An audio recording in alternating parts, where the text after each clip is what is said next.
हजुरको संक्षिप्त परिचय दिनुहोस् न। म गणेश थापा, मेरो घर दैलेख नारायण नगरपालिका 2 दैलेख हो। म अहिले यो महिला सशक्तिकरण मञ्चमा सल्लाहकारको रूपमा काम गर्छु, प्राविधिक सल्लाहकार। पहिला केमा काम गर्नुहुन्छ हजुर? म पहिला धेरै ठाउँ गरेँ। मैले जिआइजेडमा, प्रहरी नेपालमा, त्यसपछि आएर महिला सशक्तिकरण मञ्चमै पनि गरेँ योभन्दा पहिला। अनि म भेटनेरी कृषि दुइटै क्षेत्रमा।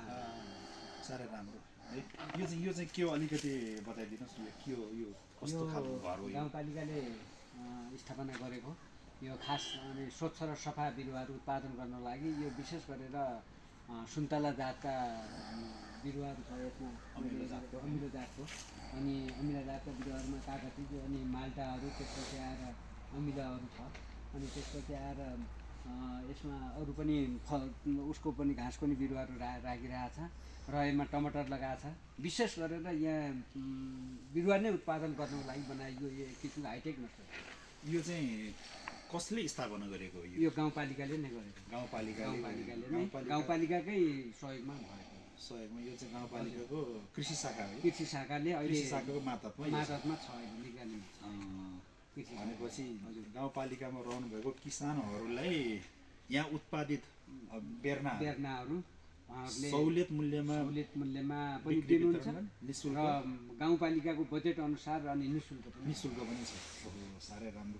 विशेष गरी यहाँ चाहिँ यो भेगै हिसाबले हावापानीको दृष्टिकोणले चाहिँ कस्तो वनस्पतिहरूको यो ठाउँमा उब्जाउ हुन्छ?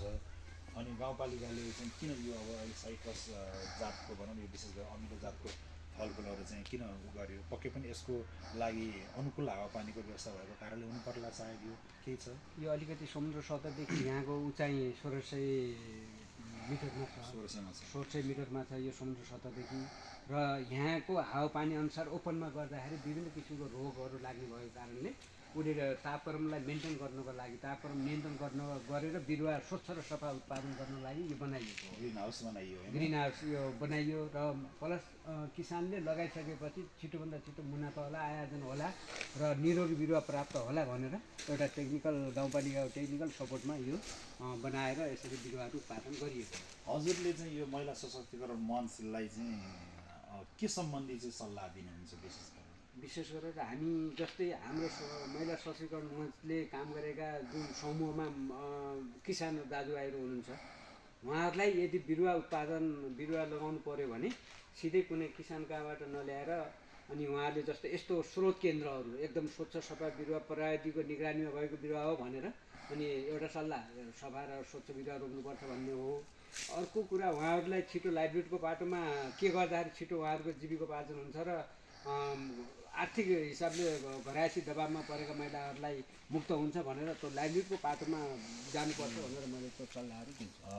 जीविकोपार्जनलाई चाहिँ बढावा दिनको लागि, बढावा गर्ने र दिगो गराउनको लागि, हजुर, सस्टेनेबल लाइभलीहुडको लागि पेटीबाट पनि महिला सशक्तिकरण काम गरेको गर्छ। त्योभन्दा पहिला युएनडिपीको फन्डमा पनि गर्यो र अहिले पनि अब सकेसम्म थोरै भए नि कृषिमा खर्च गरेर उनीहरूको लाइभलीहुडमा गर्नुपर्छ, टेवा दिनुपर्छ भन्ने सरसल्लाह। महिला सशक्तिकरण मञ्चले गरेको कार्यक्रममा चाहिँ भनौँ न यो कृषि र पशुपालन सम्बन्धी पनि कार्यक्रम गरेको छ। हजुर। त्यसको प्रभावकारी चाहिँ कस्तो रहिरहेको छ? अब त्यो अघि जस्तै त्योमा के छ भने किसानहरूले एउटा सिजन आलु रोप्थ्यो।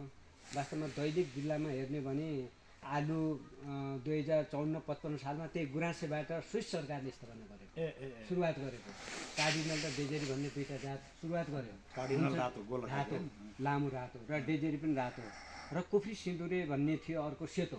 यो जातहरूले ट्रायल गरिसकेपछि कस्तो हुन्छ त भनेर परीक्षण भइसकेपछि राम्रो भइसकेपछि अब यो जिल्लाभरिमै लगाउनुपर्छ भनेर यहाँबाट बल्ल यो सुरुवात भयो र योभन्दा पहिला 5 किलोबाट भर्खर सुरुवात गरेको हो। र अहिले किसानहरूलाई के छ भने हामीले गत साल पनि जस्तै यो महिला सशक्तिकरण मञ्चले आलुहरू बिउ बाख्रा वितरण गर्यो। र बाख्राको खोर बनाउँदाखेरि हामीले एकदम कम्तीमा 50वटा अड्ने 50वटा बाख्रा भयो भने व्यवसायीकरणमा दर्ता गर्न मिल्छ, नत्र मिल्दैन।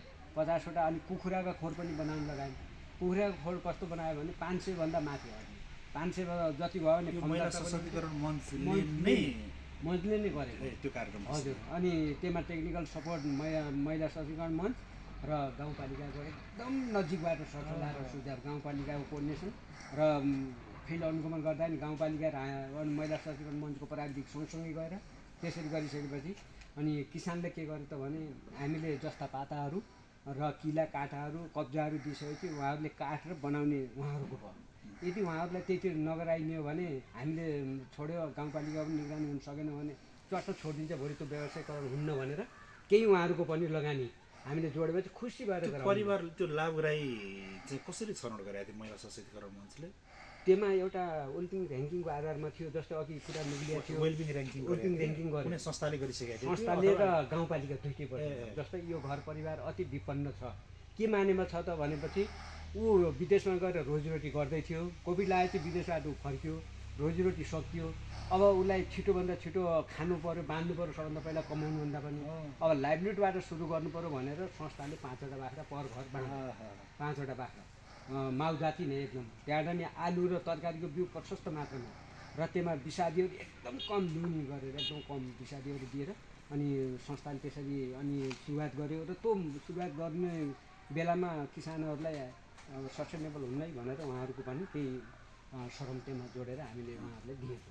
समग्रमा यो महिला सशक्तिकरण मञ्चले गरेको कार्यक्रमलाई चाहिँ हजुरले पर्सनल्ली लेखाजोखा गर्नु पर्दाखेरि चाहिँ के पाउनुहुन्छ? कस्तो उहाँहरूले कस्तो काम गर्नुभयो जस्तो चाहिँ लाग्छ यो संस्थाले?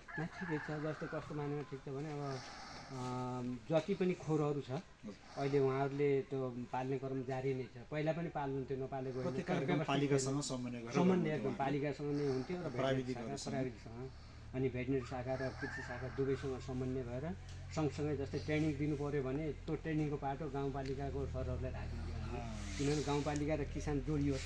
भोलि हामी महिला सशक्तिकरण मञ्च त्यहाँ निक्लियो भने त हामी सधैँ आउँदैन। उत्पादन र बजारीकरण यसको यो भनौँ न किसानहरूले चाहिँ उत्पादन गरेको जुन कृषि वस्तुहरू चाहिँ भनौँ उत्पादित वस्तुहरूको चाहिँ बजारीकरणको अवस्था चाहिँ कस्तो छ?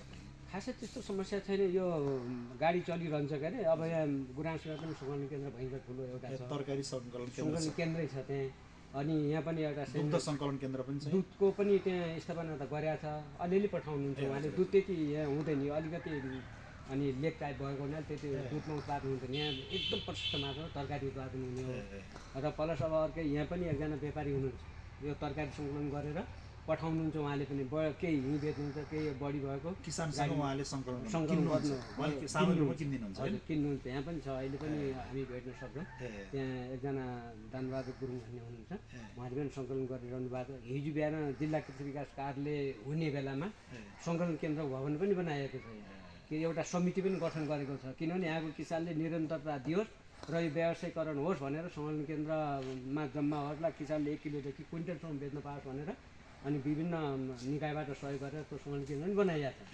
र उहाँले अहिले भाडामा लिएर सटर भाडामा लिएर गरिरहनु भएको छ र पठाउने क्रम पनि भइरहेको छ। अहिले भनौँ न जुन महिला सशक्तिकरण मञ्चले चाहिँ सहयोग गरेको जुन किसानहरू परिवारहरूको चाहिँ आर्थिक अवस्था भनौँ योबाट चाहिँ कतिको परिवर्तन भएको हजुरले देख्नुभएको छ, पाउनुभएको छ? परिवर्तन चाहिँ जस्तै हामीले 50 किलो आलु छोड्यौँ, उहाँहरूले बेच्ने बेलामा हामीले 50 किलोबाट कम्तीमा पनि 4-5 क्विन्टल फल्यो। यी क्विन्टल बिउको लागि ग्रेडिङ गरेर छान्नुपर्छ प्रत्येक वर्ष भनेर राख्यो र उनीहरूले त्यो आलुलाई प्रत्येक वर्ष ग्रेडिङ गर्ने, बढी बेच्ने, अनि सानो ठुलो बेच्ने, मिडियम साइजको राख्ने, फेरि बिउमा परिणत गर्ने गरेर गरिरहेको छ र त्यो भइरहेको पनि छ। अहिले जस्तै एकजना किसान हामीले बोलाएको मैले अरू हुनुहुन्छ, अहिले उहाँले पनि केही कुराहरू बोल्नुहुन्छ। समग्रमा एकदम उनी लाइभलीहुडमै हुनुहुन्छ एकदम। हस् धन्यवाद सर।